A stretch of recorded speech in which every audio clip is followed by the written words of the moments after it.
Dando continuidade a esses aspectos de classificação, vamos ver a classificação aqui quanto aos procedimentos da pesquisa.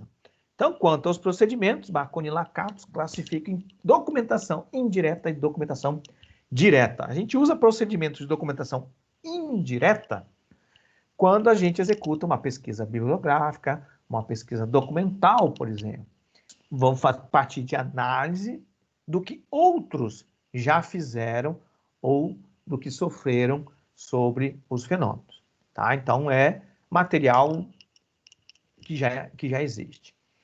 A pesquisa com procedimentos de documentação direta, ela envolve a pesquisa experimental ou levantamento. Então, parte da análise do próprio fenômeno. Então, eu vou criar o fenômeno e coletar informações do fenômeno. O anterior, o fenômeno, as informações já estavam postas em algum lugar. Tem uma diferença entre eles, claro, mas estavam postas. O Gil chama de procedimento técnico de coleta de dados. Ali, ele acrescenta, além de indiretas, bibliográfica documental, diretas, levantamento experimental, ele acrescenta ali o estudo de caso ou observação intensiva. Então, vejam, mais uma vez, conforme o autor, ele vai detalhar um pouco mais, um pouco menos, vai mudar a nomenclatura, vai classificar de modo diferente. Tá? Falando um pouquinho da pesquisa bibliográfica, vou falar agora pela primeira vez uma coisa importante para vocês, que é a pesquisa bibliográfica. Já a pesquisa documental é quando a gente vai atrás de materiais que não receberam nenhum tipo de tratamento ainda. Tá? A pesquisa bibliográfica, ela já é relato de dados, informações, fenômenos que foram de alguma forma levantados, tratados, descritos, etc. Então, tem já uma análise. A documental, ela vai na fonte, é o documento base. Então, vou analisar fotos, vou analisar registros, CDs, internet, canções, escrituras, eu vou muito no material bruto para poder fazer a minha coleta de dados. É típico das ciências ideográficas. Do ponto de vista, então, ainda sobre o procedimento técnico, entrando aí nos procedimentos de coleta direta, então nós temos aí o levantamento ou pesquisa de campo. É a mesma coisa, com autores diferentes. Então, é a pesquisa que envolve consultar as pessoas, interrogar diretamente as pessoas cujo comportamento, cujas percepções é o que se deseja conhecer. É mais adequado quando a gente está fazendo pesquisa descritiva, quando a gente está tentando associar informações, né? E utilizo-se alguns instrumentos para fazer, então, essa pesquisa, que é questionário, formulários e checklist. O que é um questionário? É quando eu tenho ali um instrumento que é respondido pelo participante. Ele que vai responder. Aí nós temos questões abertas, questões fechadas e questões mistas. O que são questões abertas? Aquelas descrições que a gente abre e as perguntas são mais abrangentes, assim, mas você pergunta alguma coisa específica para ele responder alguma coisa aprofundada num determinado tópico daquele instrumento, daquele levantamento. Por ser aberto, ele acaba sendo de análise mais difícil. A ampla maioria das vezes vai cair numa análise qualitativa. Mas você deixa a pessoa livre para responder, e é importante porque as pessoas muitas vezes vão responder aquilo que mais chamou a atenção, aquilo que aquela impressão, aquela situação, aquele fenômeno que mais ressaltou aos olhos, que mais ela sentiu. Então você tem automaticamente uma filtragem daquela informação mais relevante, positiva ou negativa, dentro do contexto que você está estudando. Questões fechadas são questões de múltipla escolha, então está bem restrito, você tem ali, ele não tem muita margem de manobra, tá? É fácil de tabulação, você sai contando, então a análise também é fácil de ser feita, tá? E temos as questões mistas, que você pede, olha, é isso daqui, mas justifique. Aí exige mais do participante. Eu vou dizer para vocês que muitas vezes os respondentes ali que estão participando sentem que aquilo é mais trabalhoso de ser feito. E é mesmo, entendeu? Mas muitas vezes você precisa focar e precisa da justificativa. Então, depende do objetivo da sua pesquisa. Mas, basicamente, questionário respondido pelos participantes. E o formulário? É quando você tem alguém, no caso um pesquisador, o pesquisador pode ser diretamente aquele que está construindo e desenvolvendo a pesquisa, ou pode ser uma pessoa terceirizada. É o pesquisador que vai estar respondendo. Então, o formulário, o pesquisador anota os resultados que são perguntados ao participante. Então, neste contexto, o formulário permite o registro de outras impressões. Então, você está aqui com o seu formulário, você está fazendo a anotação.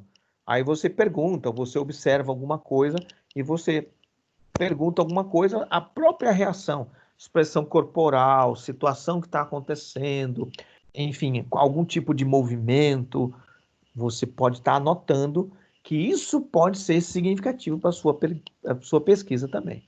Quando você precisa analisar a reação do participante junto com a sua opinião, essas duas coisas, vale a pena você usar, por exemplo, um formulário. Alternativamente, você pode ter um questionário, ele está respondendo, e você pode estar filmando as respostas dele, ou gravando, pode ser também. Para fazer filmagem ou gravações de áudio, aí você já precisa pedir autorização para o participante para poder fazer essa coleta de informação. Tá? Não pode sair fazendo aleatoriamente. E muitos participantes podem se sentir constrangidos de terem seu áudio, de terem o seu vídeo, a sua imagem coletadas. Tem gente que não tem problema, mas pode limitar, pode diminuir o número de participantes da sua coleta de dados por causa destes elementos. Por último, o checklist, o que é? É uma verificação de itens do ponto de vista técnico, normalmente feito pelo técnico ou pelo pesquisador, com um alto nível de detalhamento. Então, veja, eu tenho que ter um conhecimento técnico e eu tenho que estar fazendo um procedimento técnico que, de outra forma, não posso fazer um checklist e deixar uma pessoa completamente leiga executar. O levantamento, então, pode ser feito com questionário, formulários e checklist. Esses levantamentos, eles são muito utilizados quando você tem uma abrangência muito grande, você precisa alcançar muitas pessoas. Então, cai no que se chama de censo ou amostragem. Tem grandes vantagens, é um conhecimento direto com as pessoas, tem uma questão de economia e rapidez, você vai coletar informações bastante diretas ali, né? Com formulário, com questionário, costuma ser bem objetivo a construção desses elementos, e a quantificação de determinado fenômeno, permitindo aí a projeção do que vai acontecer. É o famoso levantamento de intenções de votos, etc. Isso tem que ser rápido, tem que ser direto, tem que ser objetivo, mas ele tem que ser também representativo do todo. Então, se preocupem quando fizer essas coletas de dados, que a quantidade de informações e os participantes das respostas possam representar o todo. Então, por exemplo, dentro de um determinado tipo de sistema, eu tenho 90% das pessoas que usam aquele sistema, somente 10% são mulheres. Então, na hora que eu fizer um levantamento, eu tenho que pensar de que 90% das pessoas que responderem o meu questionário, meu formulário ou o meu checklist tem que ser homens e 10% mulheres. Eu não posso chegar num resultado final se eu tive 50-50, por exemplo. Aí está errado. Tá? Por quê? Porque a amostragem ela tem que ser estratificada, ela tem que ser representativa do todo. Se o todo não é balanceado, a minha amostragem também não pode ser balanceada com relação a este critério. Então, vejam mais uma vez quais são as variáveis intervenientes, tá? E as variáveis independentes para vocês construírem a amostragem condizente, principalmente com essas independentes do seu todo. A desvantagem, então, do levantamento é que enfatiza muito a percepção, a opinião, né, da pessoa, tem pouca profundidade, você rapidamente ali tira alguma informação, é uma fotografia instantânea de uma situação, você não está acompanhando o processo de construção daquela percepção. Em outros momentos, isso passa a ser importante. Então, você tem que analisar o que você quer avaliar. É só fotografia ou é importante o processo? Então, nós já vimos aí as indiretas, a direta do ponto de vista do levantamento. Vamos ver agora estudo de caso, que é um outro tipo de coleta de dados de forma direta.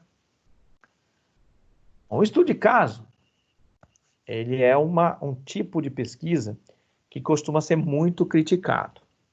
Por quê? Que eu tenho percebido que as pessoas usam o termo estudo de caso de uma maneira muito leviana. Ou seja, quando eu tenho uma pequena amostragem e eu estou só fazendo uma análise exploratória e aí eu estou querendo descrever alguma coisa ali, eu chamo isso de estudo de caso. Não, não é exatamente isso. Então, estudo de caso é quando envolve um estudo profundo e exaustivo de um ou poucos objetos de estudo, ou poucos fenômenos, de maneira que se permita o seu amplo e detalhado conhecimento. Não é porque eu fiz uma amostragem pequena que eu vou estar fazendo um estudo de caso. Eu fiz uma amostragem e com a amostragem pequena. Estudo de caso é quando eu pego um fenômeno, eu analiso todos os condicionantes dele, tudo que pode estar interveniente nesse processo, vou a fundo nos processos, nos resultados, me planejo para fazer essa observação, posso ter inclusive formulários ou checklists para estar observando de maneira bem objetiva e direta, mas enfim, existe todo um planejamento e todo um aprofundamento naquilo que foi no fenômeno que foi selecionado para estudo. Isso sim é um estudo de caso. É aplicável, então, quando o fenômeno e o seu contexto não são claros ou dissociáveis. Às vezes as coisas estão tão intrincadas, existe uma sinergia muito forte entre todos os elementos, que o estudo de caso é o adequado. Então, o estudo de caso, por sua vez, é muito susceptível a influências do pesquisador e do objeto pesquisado. Essa é a grande crítica que tem no caso desse tipo de procedimento de pesquisa. Por quê? Porque na própria discussão, na tua argumentação, na tua observação, você está influenciado pelo fenômeno. Então, você criar uma postura completamente idônea para poder fazer o relato e para poder fazer a análise é difícil. Precisa de um pesquisador muito experiente ou um acompanhamento desse pesquisador também muito experiente. À medida que a gente vai se envolvendo com a pesquisa, a gente vai também criando preconcepções. Essa é a grande dificuldade no estudo de caso. Essa subjetividade e susceptibilidade de influência, os famosos vieses, em inglês o bias. Como é que se foge disso? Fazendo uma descrição profunda. Então você diz, ó, eu fiz essa análise porque aconteceu isso, isso, isso e isso. Entendeu? Então aí você começa a trazer informações. Pode ter tido bias na observação, mas, tente relatar fatos, entendeu? E aí você consegue construir argumentos para chegar numa conclusão subjetiva que seja. Gera muitos dados, que por sua vez são difíceis de analisar, então é muita observação, é muita coisa que pode estar acontecendo. Essa sinergia é o grande aspecto de investigação, então relatar isso passa a ser cansativo, passa a ser maçante. Isso torna também a pesquisa difícil de ser acompanhada. E é uma base frágil para qualquer indução. Se eu fez um estudo de caso com quantitativo reduzido e com observações e descrições e análise, raciocínios, todos eles subjetivos, você dizer que isso vai acontecer sempre realmente é difícil de chegar nesse tipo de conclusão. Seus objetivos são mais exploratórios. Então, é importante, é interessante, é usado para situações onde nós estamos conhecendo um fenômeno pela primeira vez, e aí então a gente vai, dessas várias observações e dessas várias conclusões, propor situações para aprofundamentos depois. Agora falando então da pesquisa experimental ou pesquisa de laboratório. Mais uma vez, aquela barra ali é nomenclatura conforme o autor, né? Pesquisa experimental, um tipo de autor, um autor. Pesquisa experimental, um autor. Laboratório, outro autor. Levantamento, um autor. Pesquisa de campo, outro autor. Então, aqui é importante que se vocês adotarem levantamento como terminologia, qual é o autor que está dizendo isso? E aí você vai contrastar. É levantamento porque não é uma pesquisa experimental. Então, está dentro do mesmo autor. Não confundam, não misturem as coisas ali. A pesquisa experimental ou de laboratório, quando se determina um objeto de estudo, selecionam-se as variáveis que seriam capazes de influenciá-lo, as variáveis independentes, definem-se as formas de controle, as variáveis intervenientes, e de observação, as variáveis dependentes. Quando eu tenho isso claramente especificado, aí eu posso fazer uma experimentação.